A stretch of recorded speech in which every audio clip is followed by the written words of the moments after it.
Hi guys, and welcome back to my channel.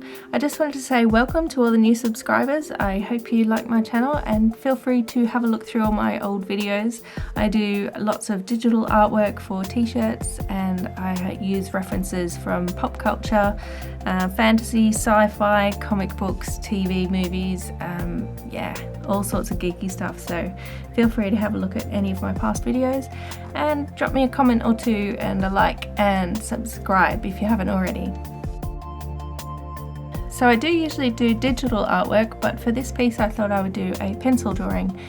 And I took the theme from the YouTube Artist Collective for February 2017, which is spirit animals. If you're not aware what the YouTube Artist Collective is, I'll leave a link to the Facebook page below.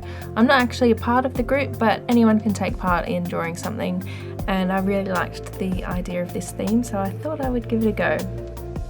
So for this drawing I've chosen to draw the snowy owl. Now, even though the theme is based on endangered or extinct species, the snowy owl's conservation status is least concern, but they do actually have dwindling numbers, mainly due to hunters and just not being able to find a source of food. But I also chose to draw an owl because of the spiritual influence that owls have. They are always seen as a totem of great wisdom and intuition and as a symbol of change. And so in changing things up and drawing a pencil drawing, I thought, yeah, let's do a snowy owl.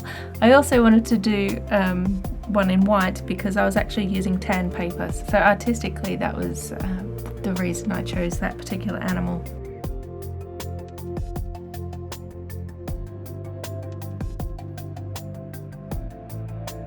And the snowy owl is one of the largest species of owl, and they have a wingspan of up to 5 feet.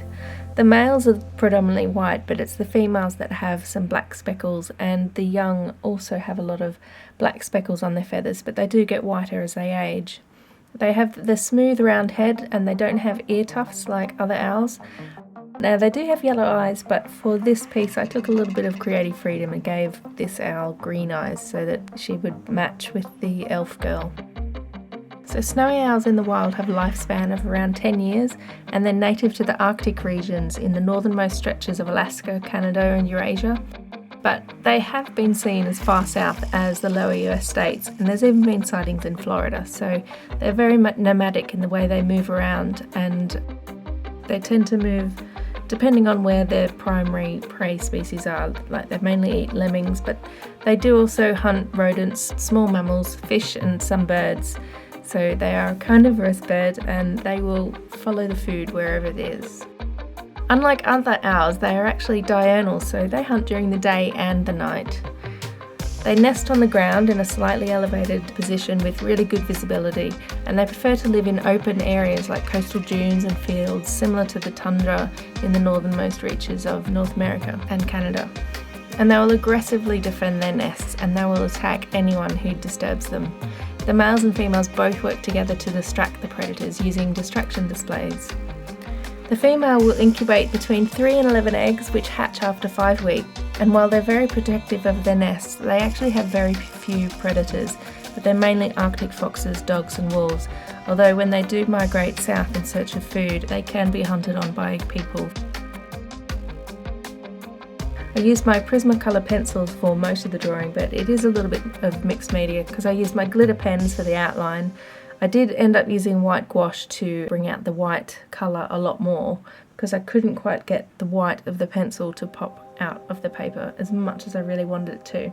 I built up the layers of pencil very lightly using Prismacolor pencils, and I also used, at first I used a odorless thinner just to really help with the blending of the pencil, but it didn't quite work as well as I wanted it to, so in the end I did end up using turpentine, and I could tell you turpentine smells, so if you're going to use a lot of it, yeah, make sure that you're in a well ventilated area. But it works really well with the pencils because the wax in the Prismacolors, it melts it enough so that you can move the pigment around of the pencil, and it really bleeds into all the little crevices in the paper, so you get a lovely smooth finished look to the pencil. It can be really frustrating with pencils when you're trying to build up the colour, but you don't want to press too hard because you're just going to ruin the tooth of the paper. So if you use it very softly and you just build up the layers carefully, then you won't damage the paper and you can still get the colour to go onto the paper. I mean, the other method of getting a really full coverage is by burnishing, but that actually does flatten out the tooth of the paper, and you can also get a build-up of wax bloom, and that's where the solvents actually helps out with that. It just releases some of that wax so that it doesn't build up too much. And you'll see at the end I used my Cintiq metallic watercolours, and I just wanted to do some very small highlights because they are so beautiful and they could very easily overpower the whole piece, but I wanted to keep that pencil look to it, so it's slightly a soft focus almost, and then just have these amazing metallic highlights. I'm not quite sure about the rose in the background. That's one part of the piece that I'm a little bit unsure about, because I placed the image slightly too low on the paper, so this is where I should have done a thumbnail sketch before doing the final sketch. But I tried to make the rose a little bit blurry, out of focus like the rest of the green background, but I'm not sure about it. It kind of draws the eye away, which is not really what I wanted, but I just needed to fill that space because it just seemed a little bit odd.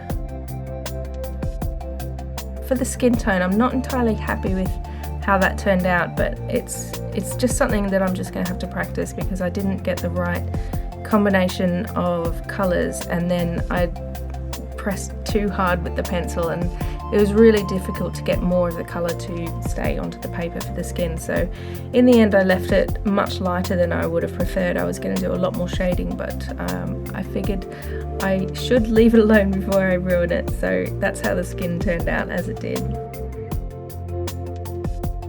Overall, I'm pretty happy with this piece. It turned out a lot better than I imagined, and I'm really happy with the way the pencils and the solvents worked together and made the colours really blend well together. So yeah, I'm pretty pleased with how it turned out. I hope you guys like it, and I will be scanning it in and selling it as prints online.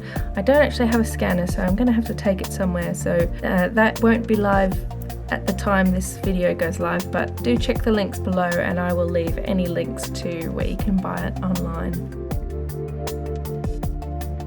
So thanks very much for watching. I really hope you enjoyed seeing the process and hearing more about it. If you do have any questions, please drop me a comment below and I'll be happy to answer it. Also, remember to check out the Facebook group for the YouTube Artists Collective. They are all amazing artists. Yeah, so I definitely recommend checking them all out. You should be able to find links to all their social media and YouTube channels from the Facebook page.